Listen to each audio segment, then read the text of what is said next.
of the brave Afghans, situated on a flat circular plain. The first day of the celebrations witnessed a great military display watched by from various schools and institutions march past with their bands and banners.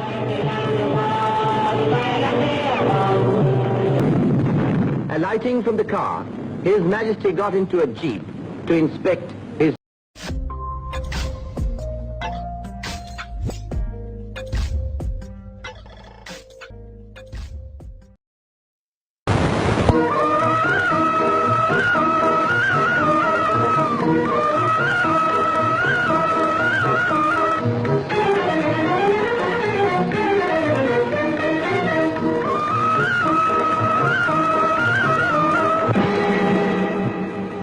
Kabul, the ancient capital of the mountain-locked kingdom of the brave Afghans, situated on a flat circular plain and surrounded by rugged brown hills. The city is a mixture of the old and the new. Its modern streets and picturesque roads with long sheltering rows of poplar trees. Its flowing fountains and waterfalls, its lakes and gardens, all have a charm of their own, a charm which is indigenous, exotic, and oriental.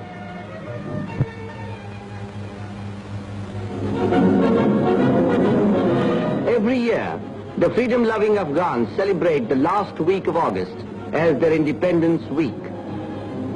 The martial music of the Afghan bands resounds in the decorated streets of the metropolis and draws hundreds of ruddy-cheeked lads from their homes and thousands of trigger-conscious tribesmen from their fields to pay homage to the memory of the martyrs who laid their lives so that Afghanistan might live.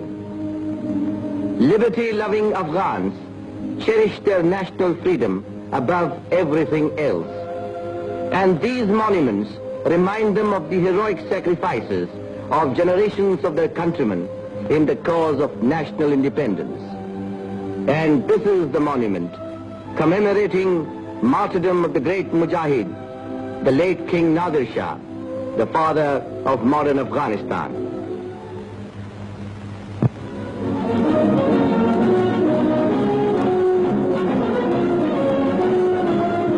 The first day of the celebrations witnessed a great military display watched by thousands.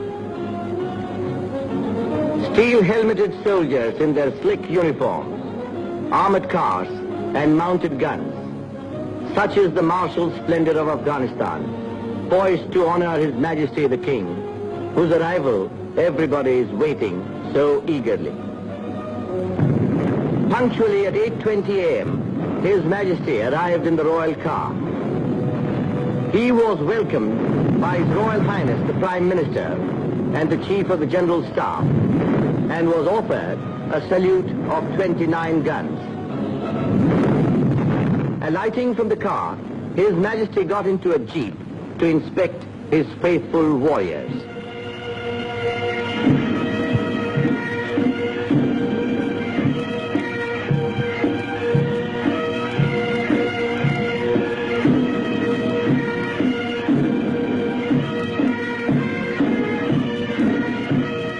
After the inspection, His Majesty got down and with the naked sword paid the homage to the great warrior, late Nadir Shah. His Majesty is under the royal canopy to take salute of the Afghan army. At 8:45 started the passing out parade of the royal troops. The Afghan army is the flower of the nation.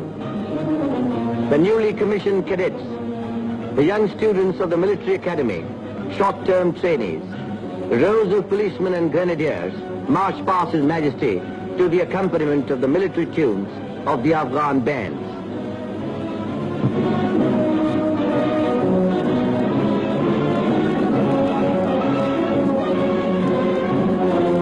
And then the heavy anti-aircraft guns. Groups of aeroplanes dived in formation, showering congratulatory leaflets all around. There are also the qualified recruits of the police school and a body of the police force. And these famous batteries, famous on account of the part they played in the struggle for independence. How the admiring crowds cheered them. These are followed by hill batteries, batteries for use in the plains, anti-aircraft guns. A number of helmeted men brought the rear of the parade, which lasted nearly 2 hours and aroused tremendous enthusiasm among the watching multitudes. Afghans adore games of all kinds and are keen sportsmen. The Independence Week is also a week of sports, of matches, of races. Every afternoon during these 7 eventful days, thousands of Afghans would gather to witness the hockey and football matches. Here is a hockey match being played between the Afghan military 11 and the team of the All India Hockey Federation, the heroes of the last World Olympiad. What clever stick work and what speed. The first half found both the teams equal. But in the second half, the Indians, by their quick short passes, scored a victory by 3-0. In this course of the matches and games, the Afghan youth found an opportunity for display of gymnastics and races. Young Afghans from various schools and institutions marched past with their bands and banners.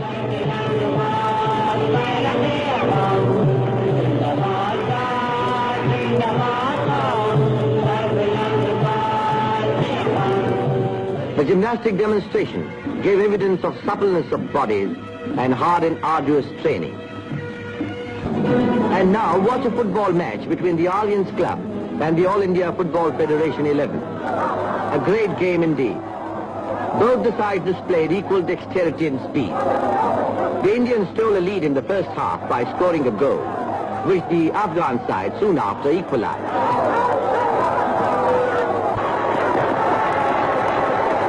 Perhaps the happiest during the Independence Week were the Afghan people themselves. The democratic nature of the state gives them all facilities for games and recreation. To them, the traditional ram fighting provides as great a pleasure as a duel between two warriors.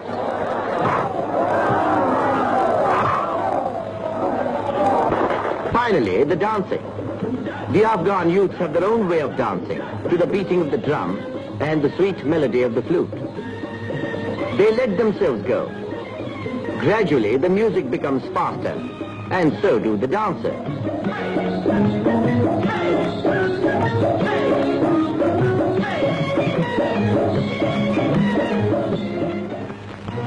Parades, games, and dances are only a part of the varied program chalked out to celebrate the week.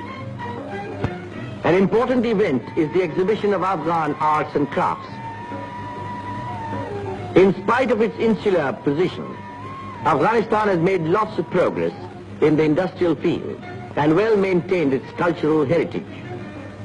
Here you find some of the best specimens of Afghan crafts: beautiful carpets, soft rugs, products of the handloom industry, Afghan jewelry inlaid with precious stones.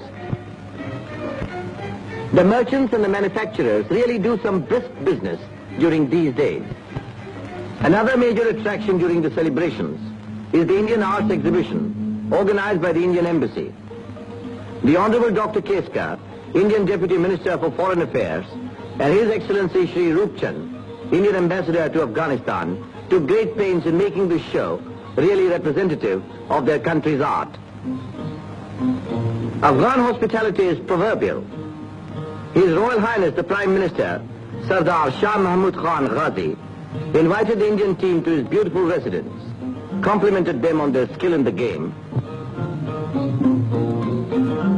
and gave each member a memento of their visit to Afghanistan, and said, "We Afghans are friends of all and foes of none. With India our relations are extremely friendly. Your visit to Afghanistan, I am sure, will further strengthen the social and cultural ties which link the two countries together. The future peace of the world depends to a great extent on the happy understanding between nations." The manager of the Indian team made a suitable reply, and the guests enjoyed a sumptuous feast. The Indian ambassador also gave a party to meet the team of his country. Besides the Honorable Dr. Keska, high Afghan dignitaries, the members of the diplomatic corps, other prominent citizens attended the function. Everyone enjoyed a very pleasant party.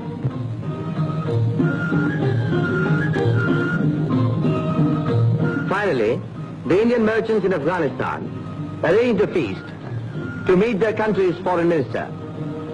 There is no communal problem in Afghanistan, and equality and liberty enjoyed by the Hindus and Sikhs in the country is remarkable. They love Afghanistan and are treated as Afghans first and Afghans last. Thus ended the eventful week, a week of celebrations.